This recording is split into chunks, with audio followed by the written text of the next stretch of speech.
Looking on the past, I recall how hopeful and joyful my life once was. Sherry and I were college sweethearts, bound by shared dreams and an effortless bond. We met through a mutual friend, and from that first encounter I was enchanted by her laughter and the way she viewed the world with eyes full of wonder. She wasn't a conventional beauty sung about in songs, but she was mine, and I adored her for every reason that mattered. Our first home was a modest condo in Van Nuys where we began building our life. Days turned into years filled with plans, late-night conversations, and mornings brightened by the laughter of our children, Shelby and Ryan. Years went by, and as our careers advanced, Sherry becoming a successful real estate agent and me working as an electronics engineer, we settled into a comfortable life, believing our marriage was solid. At least, that's what I thought. The everyday routine of work, family dinners, and Saturday park visits created an illusion of stability. Yet, hidden within those moments, cracks formed, unseen and silent. Now I see that I was too blind, too trusting, wrapped in the certainty of a love I thought could never break. The signs were ready by the front door, carefully crafted over the past 2 days. Each one bore words I knew would change my life forever. I climbed the stairs, heart heavy but determined, and went into the master bedroom. I pulled back the sheets and pushed the king-size mattress off the frame, maneuvering it down the stairs, through the hallway, and finally out to the lawn. I paused, caught my breath, and went back for more. I returned to the house, went upstairs, tossed the bedding down the stairs, and took it outside, placing it in a pile next to the mattress. I glanced at the clock. 4:22. I needed to hurry and finish by 5. I took apart the bed, carried it outside piece by piece, and by 4:35, the bed was reassembled on the lawn. Next was the kitchen table. Light enough to carry, I turned it sideways and walked it out the door, placing it beside the bed on the lawn. The last item was a 6x8 rug from the living room. I rolled it up and set it alongside the other items, arranged the signs, and noted with pride that it was only 4:55. Just 10 minutes left before Sherry would be home. I walked to the middle of the street and turned to admire my work. It looked striking enough to bring tears to my eyes. My wife's bed and our marital bed, the kitchen table, and the rug. 3 places where I knew, without a doubt, she and her lover had been intimate over the past 6 months. The signs were posted high, out of reach, and one by one I read them. A large sign in front of the items said, "These belongings are yours for free. They are no longer needed in this house. If you can tolerate the stench of infidelity and broken promises, take them." The sign above the bed read, "On this bed, my wife repeatedly broke her wedding vows by being with her lover twice a week for the past 6 months. Today was their last meeting." The kitchen table bore a sign stating, "My wife and her lover often spent time here, usually just hours before she served me dinner." Above the rug hung a sign. Each sign was paired with a 17x24 photograph of Sherry and her lover in action, taken on the respective pieces of furniture. The 5th sign, posted behind the table, read, "My wife's lover is her boss, Greg Allen of Mitchell, Price and Allen Realty. He is married and has 3 children. His wife doesn't know yet, but she will soon." 4:57. Right on time. She would be home any minute. I glanced around and saw that a crowd of neighbors had already gathered, curious about what I was doing. A few cars had stopped and people were on their phones, either inviting friends to watch or calling the police on me for public indecency. I waved casually and stepped back inside, shutting the door.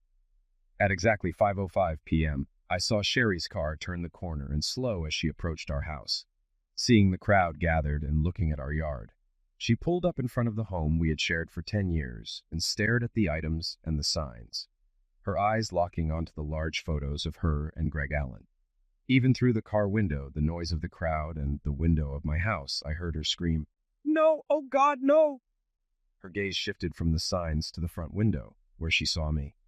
We stared at each other.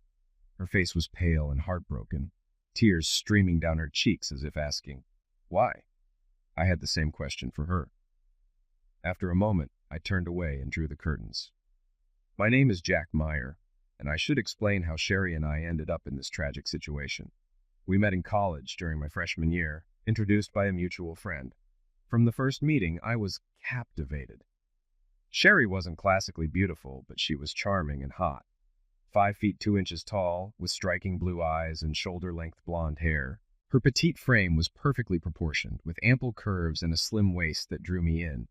She didn't know it then, but I had already decided I couldn't imagine not being with her. Sherry and I began dating, and within weeks we became a couple. A month after we met, we made love for the first time, and it was unlike anything I had ever experienced. I was infatuated with Sherry and couldn't get enough of her. Neither of us were maids, but our experiences were limited, and we delighted in exploring each other. I can confidently say we were as in love as two people could be. We married right after high school and moved into our first home, a condo in Van Nuys. Sherry earned her real estate license and started working at one of the top agencies in the area. I used my engineering degree to secure a good job at an electronics company, and we settled into what I thought was an ideal life. For the next 13 years, we lived a wonderful life together. We first lived in our apartment, and as our income grew, we bought our dream house and expanded our family. Our daughter Shelby came first, now 8 years old. 2 years later, our son Ryan was born, now 6 years old. Sherry and I adored them both. We lived for each other and our family. So what went wrong? Sadly, I can't say. I wish I could claim I noticed subtle signs that hinted at trouble, but I didn't. I was completely blind and content, living in a world of unwavering love and trust in my wife. It took a fortunate accident to bring me back to reality, an accident involving our daughter Shelby getting sick at school. It was Thursday, just before noon, when the school nurse called to inform me that Shelby had come down with flu-like symptoms. I was in the middle of a staff meeting and asked the nurse to call my wife. The nurse told me she had tried calling Sherry at her office, but was informed that Sherry would be out for most of the day. She called our house, but there was no answer, so she left a message on Sherry's cell phone, only for it to go to voicemail. The nurse reached out to me because Shelby needed to be picked up as soon as possible. I apologized to my colleagues and rushed to Shelby's school to pick her up and take her home.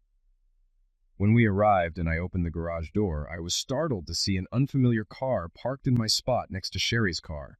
A lump formed in my throat and my stomach twisted. No, this can't be happening, I thought. The idea of my wife, the woman I cherished more than anything, having an affair seemed impossible. Yet the strange car in the garage suggested otherwise. Something was terribly wrong and I needed answers. I couldn't let Shelby see any of this. Stay in the car for a moment, Shelby. Why? I want to sleep, she complained. I know, sweetie, but I think there's an exterminator inside spraying for bugs. The spray could make you feel worse, I lied. My first lie to her. Let me check and I'll come get you. Shelby whined a bit more, but lay back in the back seat to wait.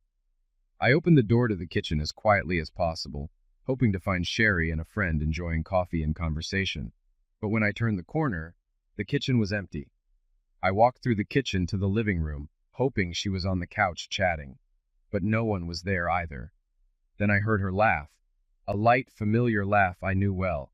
It came from upstairs, and my heart dropped. The only rooms up there were the bedrooms.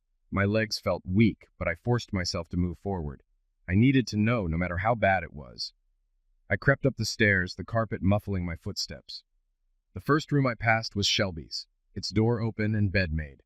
The next was Ryan's room, with the door closed. I moved past it when I heard Sherry's laugh again, coming from the master bedroom at the end of the hall. With my heart pounding, I stopped at the doorway and listened. At first, there was only silence. Then I heard the rhythmic sound of the bed softly hitting the wall, followed by Sherry's voice. Oh God, Greg, so good. Yes, baby. Be my man. Greg's voice came next, low and breathless. It's nice, isn't it, Sherry? Yes, Greg, you know it is. The best ever, she replied. I've told you that countless times. Even my pathetic husband, Jack. Greg let out a rough laugh. Even him? Sherry's tone shifted, a hint of defensiveness creeping in. Don't call Jack weak, Greg. He isn't. He just can't make me feel the way you do. He loves me and tries so hard, but every time he touches me, I think of you, filling me, completing me like no one else. My body went cold. My wife couldn't stand the way I made love to her. I needed to see, yet I didn't want to be seen. I knew my marriage was over, but needed visual proof. Heart shattered, I pushed the door open an inch to peek inside. What I saw destroyed the last bit of love I had for her. The man beside her was Greg Allen, her boss. My first impulse was to rush in and strike him senseless, but I knew that would land me in jail. After all, he hadn't forced my wife. She had willingly and enthusiastically given herself to him. Somehow, I managed to make it to the car, closed the garage door, started the engine, and pulled out of the driveway. Dad, where are we going? I feel bad. I just want to go to bed. Shelby said. I know, Shelby, but I was right. Whatever is going on in the house will only make you feel worse. I was only inside for a minute, and I don't feel well either.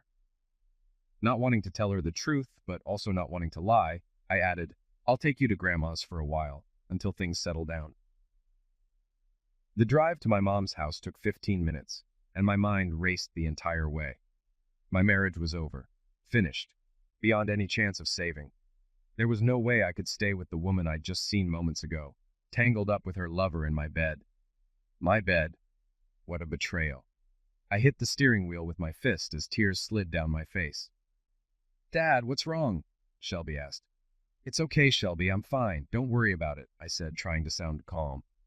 I left Shelby with my mom, saying I'd be back in a couple of hours. I didn't share anything about what I'd seen.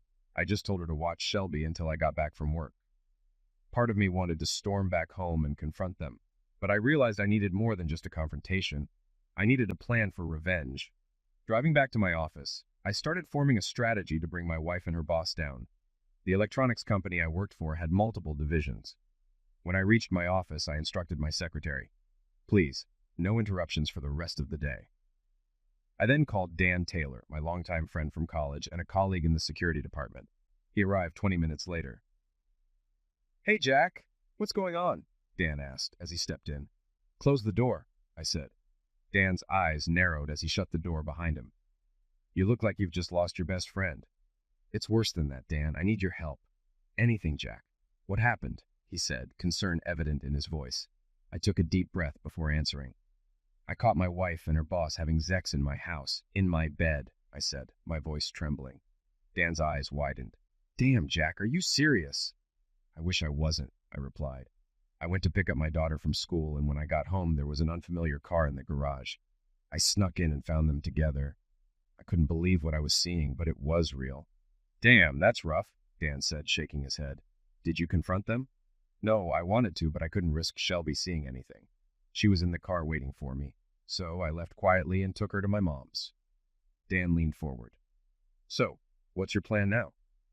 I'm not sure yet, but I need evidence. I need video and audio proof if this happens again. That's where you come in. Dan's expression turned serious. You want cameras and microphones? Yes, I said.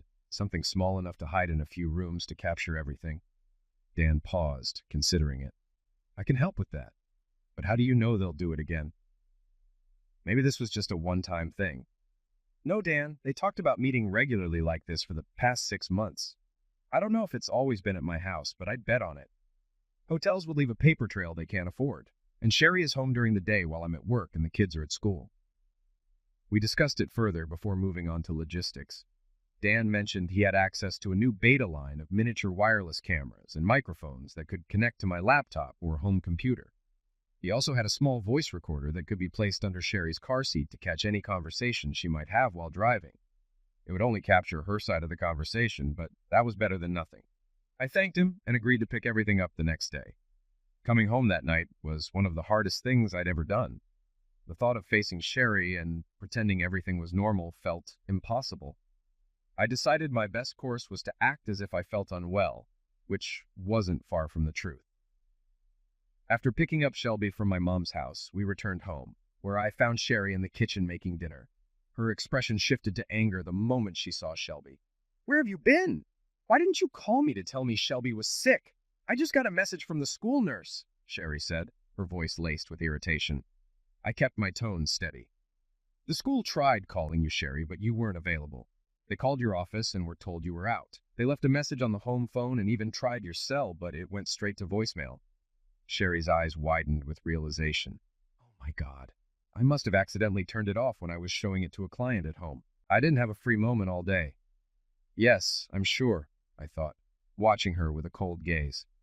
Too busy for your daughter. Sherry hugged Shelby and apologized, then helped her into bed. Despite everything, Sherry genuinely loved our kids. It was me who seemed to block her happiness, but that was going to change, and soon. After putting Shelby to bed, Sherry went back to the kitchen to make soup for her and finish preparing dinner for us all.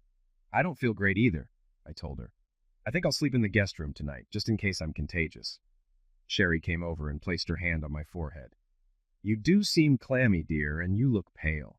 Yes, I thought, pale and clammy. Exactly what happens when you catch your wife with another man in your bed.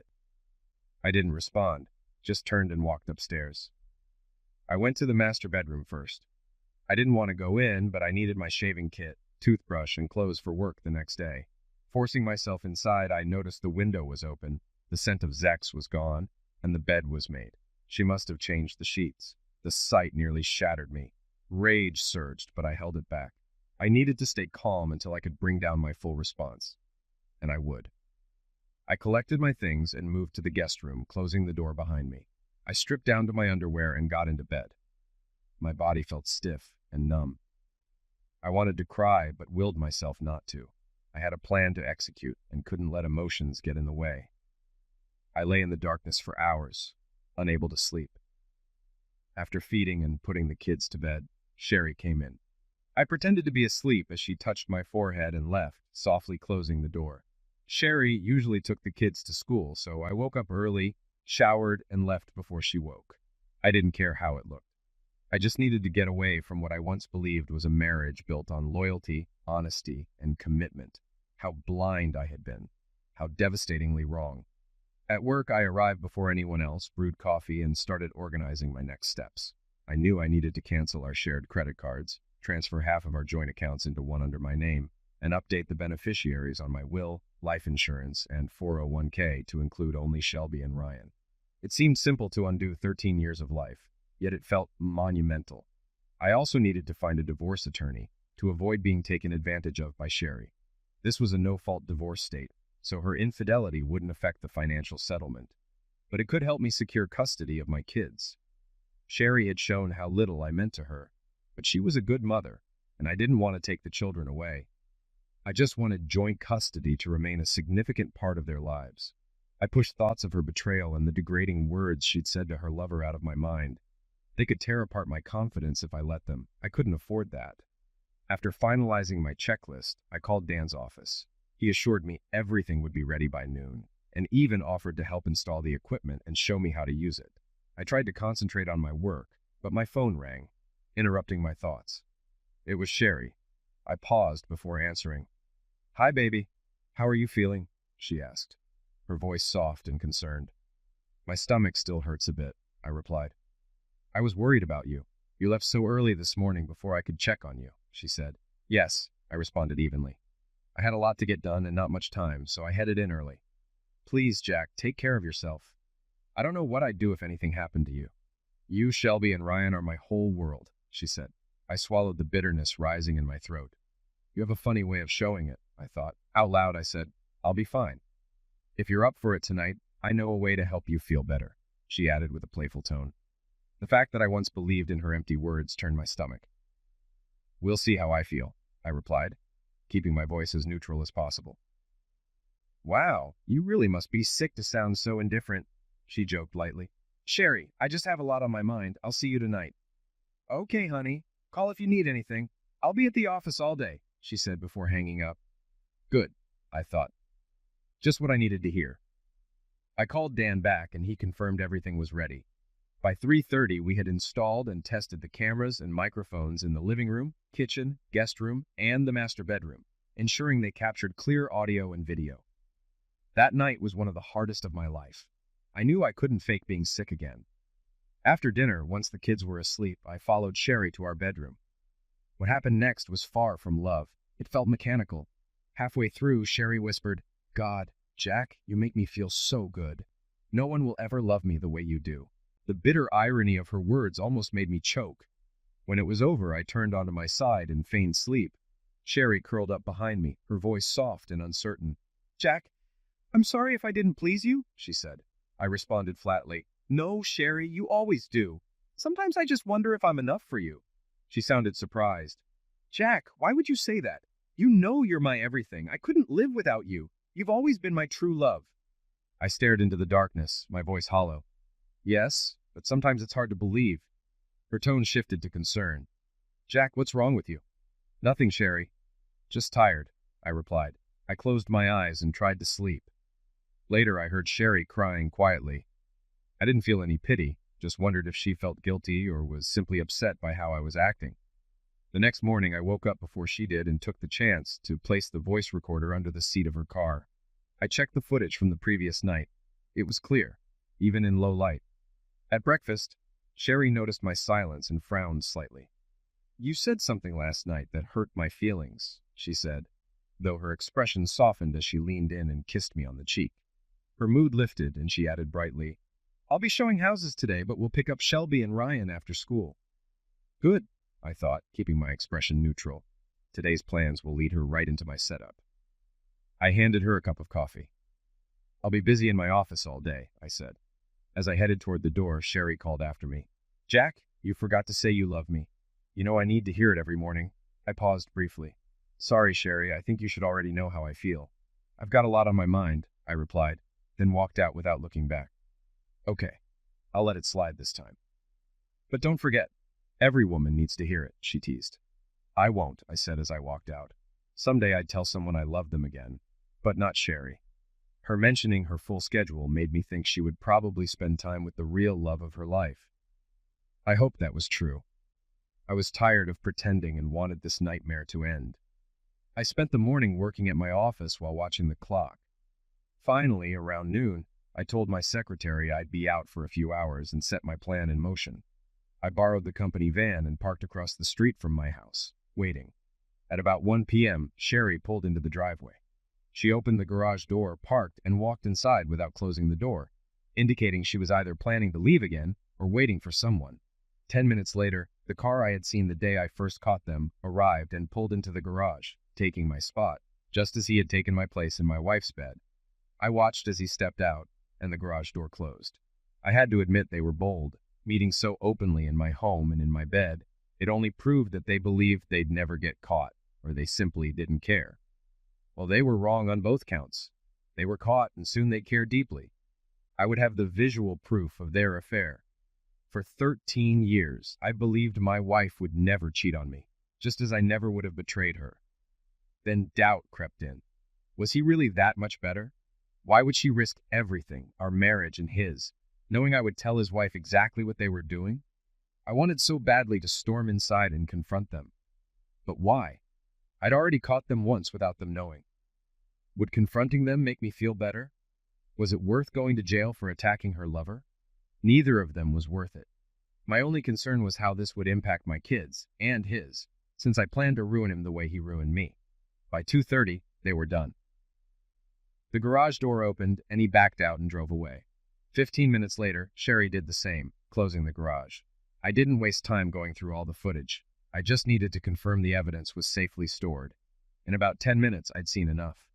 It wasn't an exact repeat of what I'd seen before, but was graphic enough. They started on the kitchen table, where I usually ate. They joked about how many times they'd done this, wondering if I'd ever realize I was eating where he had slept with her repeatedly. After that, they moved to the bedroom. Before they did, he suggested, "Why don't we try your daughter's room for a change of scenery?" Sherry snapped, "No way! It's bad enough I let you do this in my husband's space, but the kids' rooms are off limits." At least she had some boundaries, though none that protected me. In the bedroom, they undressed and spent the next 40 minutes together. I noticed that neither said they loved the other, but Sherry kept telling him he was the best lover she'd ever had. For the finale, they went to the living room rug by the fireplace. He dressed and left, while she quickly showered and then left too. I found it odd that she didn't change the sheets, but assumed she planned to do so after picking up the kids, giving her enough time to clean and air out the room before I typically got home at 6. Knowing the evidence was safely stored on my hard drive, I turned off the system and left, not even bothering to check the condition of my ruined marriage bed. I had seen enough. Although I had hardened my heart against Sherry, I felt hollow inside, a pain that soon turned into seething anger and hatred. I think I even smiled, knowing the chaos I was about to unleash on them. Back at work, I told Dan everything I had seen and heard. Like me, he couldn't comprehend how a supposedly loving wife like Sherry could do this. Not only had she broken our sacred vows, but she had gone out of her way to humiliate me, all while letting her lover know he was a better lover, a bigger man, the only one who could satisfy her. These thoughts plunged me into a deep pit of pain and despair. But I knew I needed to pull myself out of it to carry out my plan to destroy them both. I needed a strong divorce lawyer, and Dan suggested I contact the law firm our company used for recommendations. I reached out to one of the corporate lawyers I knew, who gave me the names of 3 divorce attorneys known for defending a husband's rights effectively. The first attorney I called was about to retire and not taking new clients, but the second one said he could see me the next day at 3 p.m. With that set, I moved on to canceling credit cards, changing beneficiaries, and transferring funds. When I got home that evening, Sherry was in the kitchen making dinner while the kids did their homework in their rooms. She wore a yellow sundress and looked beautiful. For a moment, my heart almost broke again. She smiled and seemed happy. I assumed it was her usual post-afternoon high. "Hey, baby, how's my man doing? I hope your day was as good as mine," she said, making my eyebrows lift slightly. "My day was interesting, not great, but I discovered some things I didn't know. What made your day so good?" I already knew why she was in such a good mood. "I made a sale," she said. "My first one this week, and I might close another deal on Thursday when I show more houses." "Sounds like a lucky day," I said, without enthusiasm. "Anything else special? Meet anyone interesting or important?" She gave me a strange look. "No, just another day of work so I can come home to my family. You know where my heart is." While changing, I noticed the sheets were freshly replaced and the room smelled recently aired out. A glistening patch of water on the shower floor caught my attention, so I brought it up when I returned to the kitchen. "Did you shower this afternoon?" I asked. Sherry flinched at the question and turned to face me, her expression tinged with guilt. "No, why would I? That's silly." "I don't know," I said, maintaining eye contact. "But there's water on the shower floor, and it never stays there for long." She looked away, fidgeting with the lettuce in her hands. "Oh, the drain must be clogged again." "Yeah, maybe," I replied, "but I cleared it a couple of weeks ago. Maybe someone's sneaking in to meet their lover and showering afterward." She froze for a moment, her back to me, head lowered, then resumed tearing lettuce leaves. "Jack, you have quite the imagination," she said, her voice tight. "Is it imagination or maybe intuition?" I asked, watching her closely. "Sometimes it feels like I can read minds." Sherry forced a laugh, turning briefly to meet my gaze.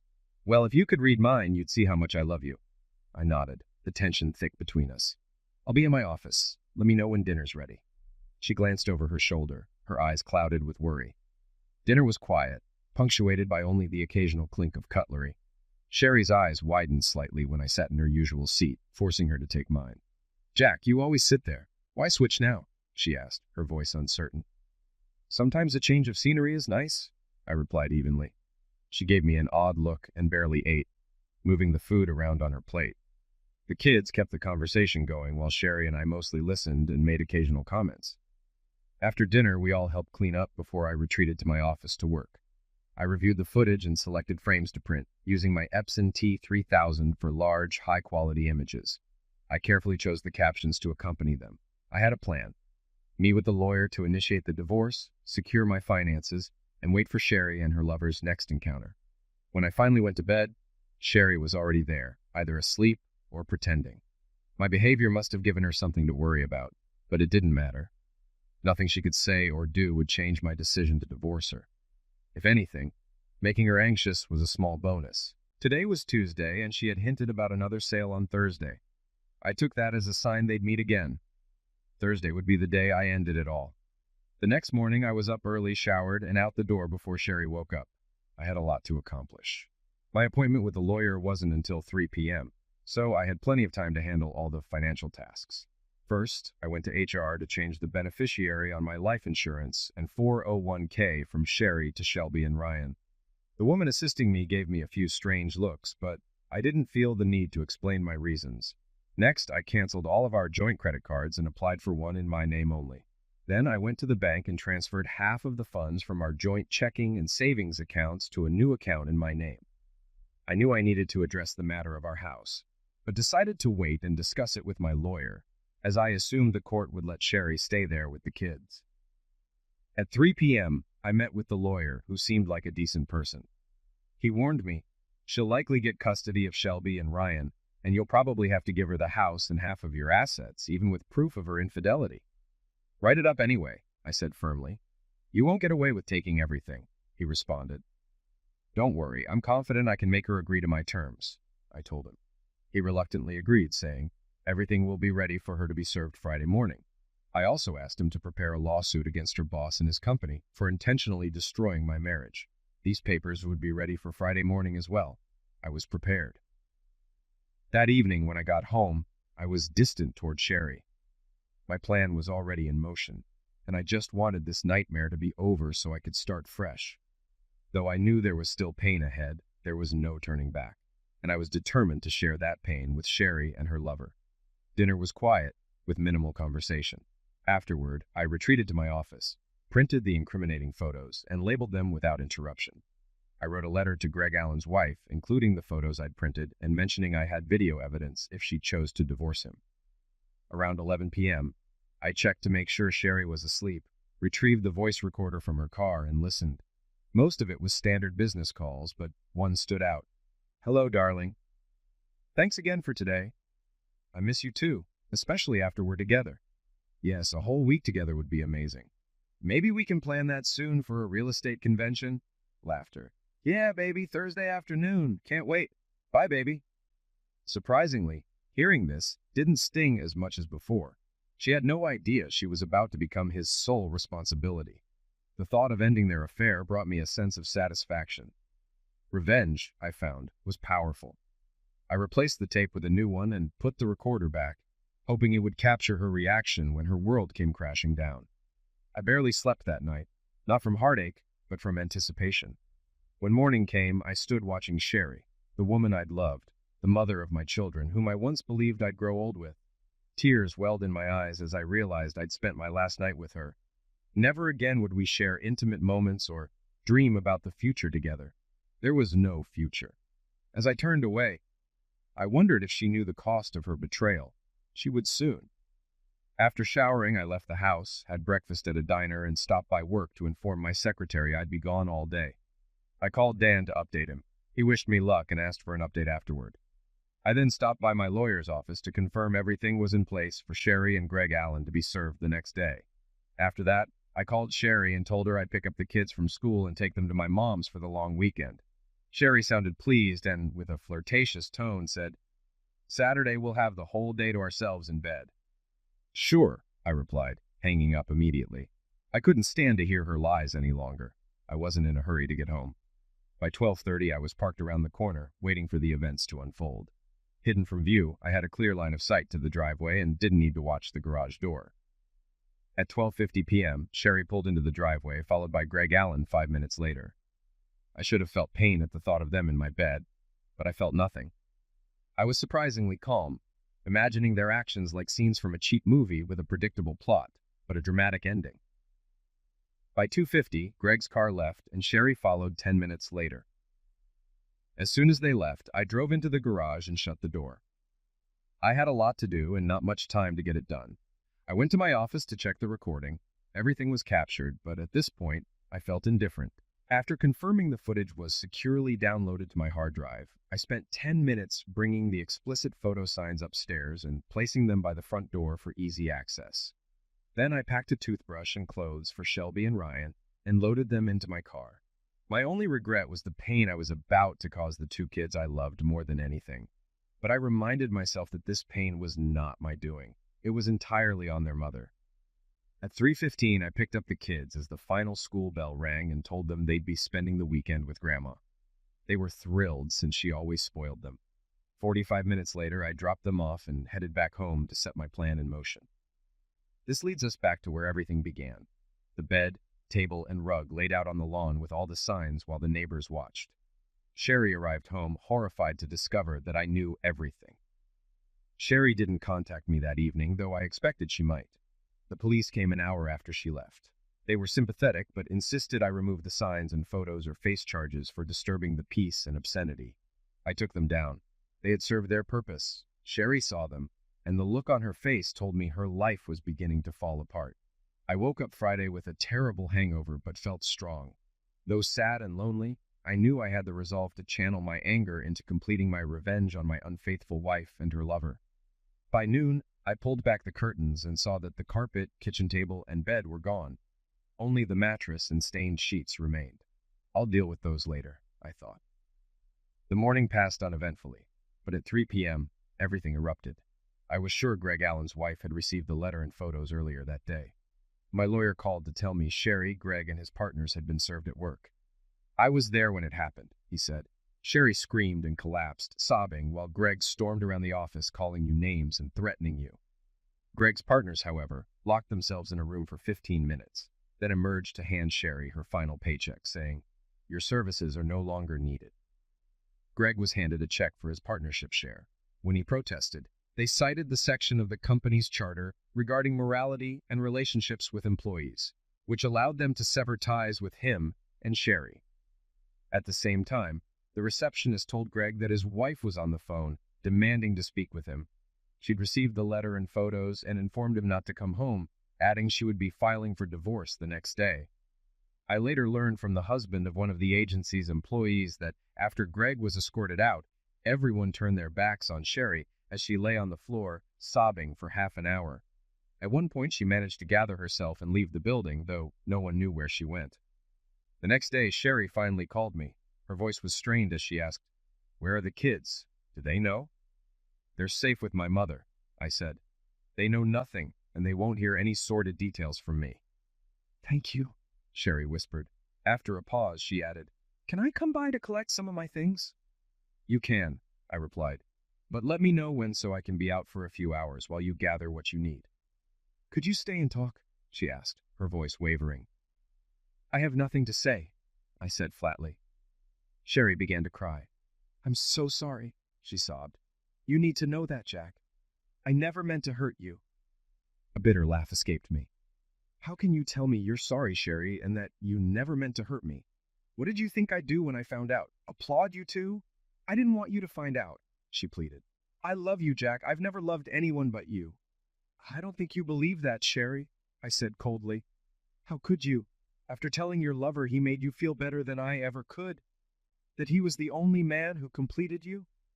"Jack, I never said that," she protested. "How could you think I would say those things?" "Because I have recordings, Sherry.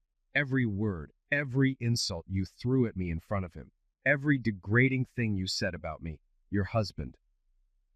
Sherry fell silent.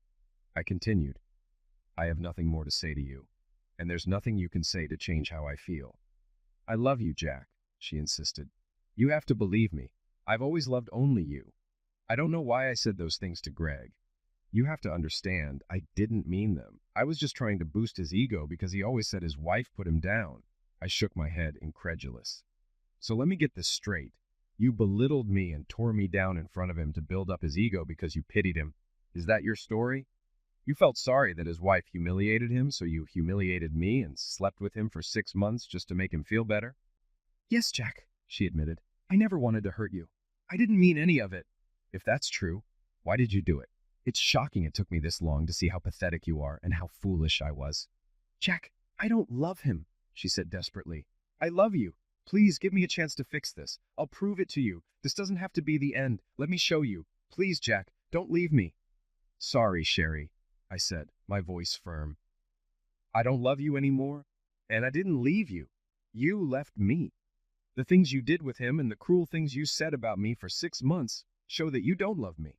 You can't love someone and wish them that much pain and humiliation. You're disgusting, Sherry, and I can't wait for you to be out of my life. The only connection we'll have is the kids. Remember them? Shelby and Ryan, the children we created when we were a family. I'll do everything to spare them pain, but not you. I want you and Greg to feel every bit of the pain you caused me." "Why did you tell his wife?" she asked, her voice small. "It wasn't fair." I stared at her. "Are you serious, Sherry? What you did to me and our kids wasn't fair." "Why did I tell her?" "Because 1, he destroyed my family by sleeping with my wife. 2, he took what I thought was exclusively mine and made you tell him how amazing he was while you demeaned me. 3, his wife deserved to know who she was married to. What she does next is her choice." "They have kids, Jack," she said weakly. "So do I, Sherry," I replied, "and I want to protect them. I feel sorry for his kids too, but if they face losing their father, that's on him. And you." I refuse to take any blame. "I don't want a divorce, Jack. I'll fight for us," she said, a note of defiance in her voice. "There's nothing left to fight for. I'd rather die than stay tied to you."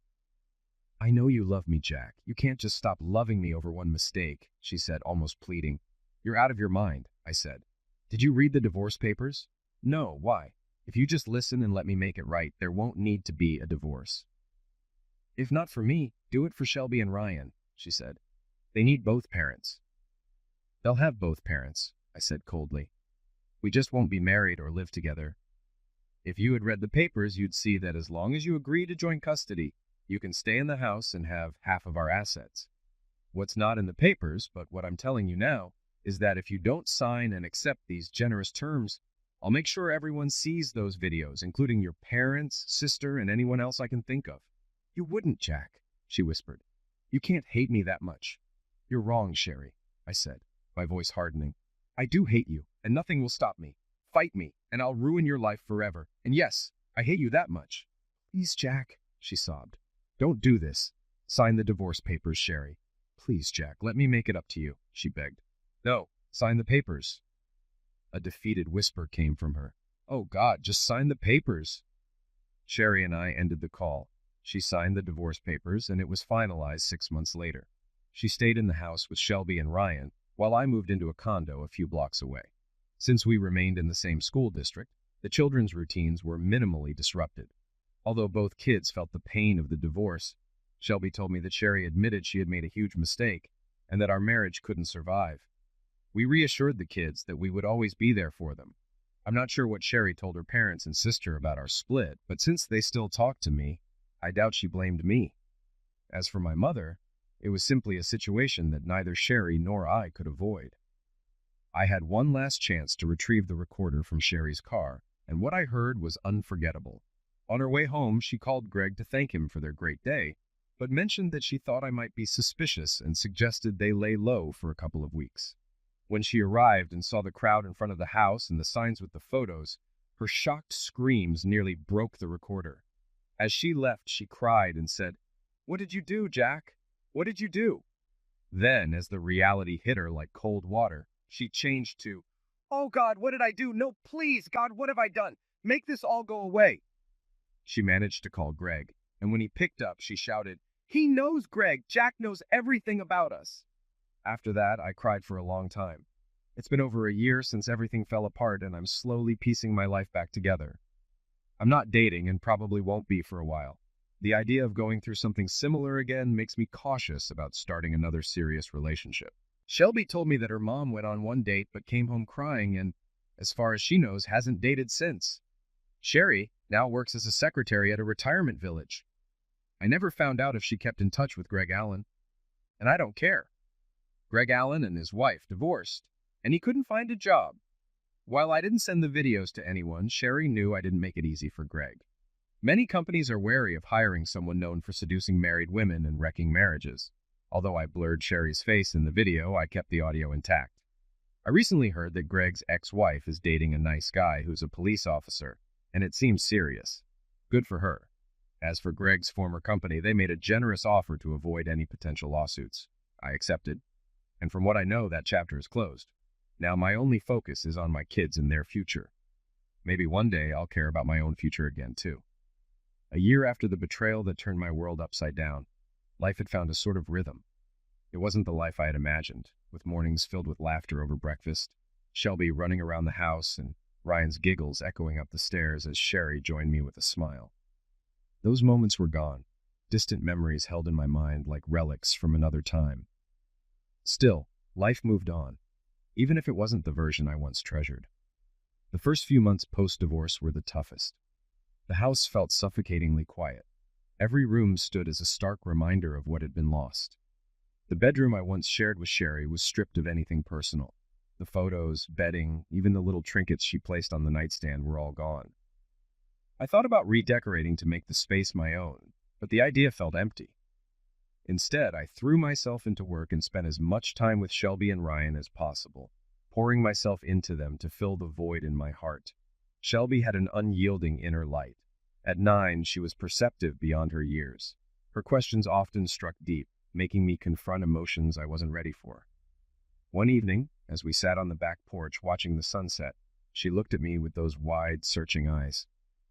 "Dad, do you think people who hurt each other can ever be happy again?" The question made my chest tighten. I wanted to reassure her that everything would be okay. that time healed all, but I wasn't sure it was true. I think people can try, Shelby. And sometimes trying is all we have, I finally said. She nodded as if she understood, though I wasn't sure I did. Ryan approached life differently. At 6, he was a whirlwind of energy, always searching for the next thing to capture his attention. But there were moments when his bravado cracked, and I'd catch him looking at old photos or sitting quietly by the window, deep in thought. When I found him like that, I'd sit with him, saying nothing, just being there. Eventually, he'd look up and give me a small smile, and I'd know that in our silent way we were holding each other up. Sherry and I reached a kind of truce, an uneasy balance where communication was brief and practical, focused solely on the kids. There were no arguments, no accusations, just an unspoken agreement to keep our emotions buried, at least outwardly. The first time I saw her after the fallout with Greg, her eyes were swollen, and she avoided my gaze. She was a different version of the woman I had once loved, moving carefully, as if one wrong move would shatter everything again. Through it all, Sherry's love for Shelby and Ryan remained steadfast. She was present at every school event, every parent-teacher meeting, clearly trying to make up for her mistakes in the only way she knew how.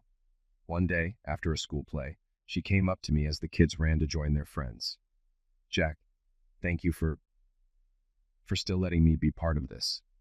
Her voice was barely a whisper, and her hands trembled. "It's for them," I replied, keeping my tone neutral. The pain in her eyes was obvious, but I didn't feel triumph, just emptiness. Work became my refuge. Projects that once seemed routine took on new meaning. I buried myself in them, spending late nights at the office, not because I needed to, but because I had to. Dan, a friend and colleague, became my sounding board. He never pushed for details unless I shared them. Sometimes he'd come by with a beer, and we'd sit in silence, the understanding between us stronger than any words. Things changed when Ryan's soccer team needed a coach. The old me would have said no, citing work or exhaustion. But when Ryan asked, eyes bright with excitement, I couldn't refuse. The practices were chaotic at first, full of shouted directions and straight kicks, but soon they became the best part of my week. Shelby would join us on the sidelines, her voice rising above the noise as she cheered for her brother, a reminder that joy still existed, however brief. One evening after practice, Shelby came up to me with a thoughtful expression. "You're happier now, Dad," she said, more a statement than a question. I nodded, feeling a tightness in my throat. "I think I am," I said, surprised by the realization. She smiled and took my hand, and in that moment, I knew we would be okay. Maybe not today or tomorrow, but eventually. Sherry moved out in the fall, finding an apartment nearby so Shelby and Ryan could easily go between our homes. The first time I dropped them off, the goodbye was quick. I watched as they ran to her, their laughter echoing in the hallway. Sherry stood at the doorway, her eyes meeting mine for just a moment. "Thank you, Jack," she said, and for the first time in a while, her voice sounded genuine. I nodded and turned away before the old wounds could resurface. The emptiness in the house was both a relief and a reminder. Nights were the hardest, with the silence pressing down on me. On those nights, I'd go through old family albums, letting the memories wash over me, not in grief, but as a way to honor what once was. It hurt, yes, but it was also healing. I learned to find peace not in forgetting, but in accepting. Sherry's life changed too. From what I gathered, she had taken a job as a secretary at a local retirement home. It was a big change from her previous life, but it seemed to suit her. Shelby once mentioned that her mom had gone on a date but came home in tears. I didn't feel satisfaction, just a hint of sympathy, a reminder that life was complicated, and even those who hurt us could feel pain and regret. Greg Allen, the man who disrupted my marriage, was a different story. Word got around that he struggled to find work, his reputation trailing him like a dark shadow. The letter and photos I had sent to his wife did their job, unraveling his carefully built life. His divorce was swift and public, and he soon faded into obscurity. It wasn't revenge that brought me satisfaction, but a sense of justice, the realization that actions have consequences. There were small wins in this new chapter. Shelby won her first school spelling bee, and Ryan scored his first soccer goal, running into my arms afterward, beaming with pride. These moments reminded me that while I couldn't change the past, the future was still ours to shape. I started focusing more on myself, getting back into running and reconnecting with old friends. The grief of betrayal lingered, but it had softened into a manageable ache, a whisper instead of a shout. About 6 months after the divorce was finalized, Sherry called me. It was a short conversation, a request for help with Ryan's math homework. It was the first time we spoke without the weight of the past hanging over us. After we hung up, I sat there, feeling a mix of emotions. It wasn't reconciliation. It was acceptance. As spring turned to summer, I realized I was no longer the man who once trusted blindly. I was more cautious, but also stronger and more present. The scars Sherry left were part of me, but they no longer defined me. I wasn't ready for a new relationship, but the idea didn't make me flinch anymore. I believed that one day love could be possible again, built on lessons learned and trust restored. The kids adjusted, moving between their two homes with a resilience that inspired me. Shelby would sometimes ask about the before time, as she called it, and I'd share stories not as fairy tales, but with all their complexity. Ryan rarely asked, but he'd sometimes come to my bed at night without a word. I'd hold him close, knowing that in those silent moments, we were healing together. Life after betrayal was not what I expected. It was raw, messy, and full of moments that tested me to my core, but it was also full of growth, small victories that reminded me why I kept moving forward. I learned that forgiveness wasn't for Sherry or Greg. It was for me, a way to release the past so I could walk freely into the future. Today, as I watch Shelby practice her dance routine and Ryan play soccer with his friends, I know that this is what truly matters. The past is always there, a quiet witness to where I've been, but it's not where I live. I live here, in the laughter of my children, in the warmth of a sunny afternoon, in the steady, unbroken rhythm of my own heart, and maybe, just maybe, that's enough.